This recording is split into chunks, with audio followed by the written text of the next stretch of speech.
súng đi em.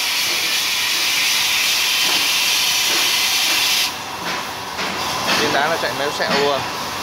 Bây giờ là Rồi bật lại đi. quay cái phút nó xuống khỏi mặt người ta.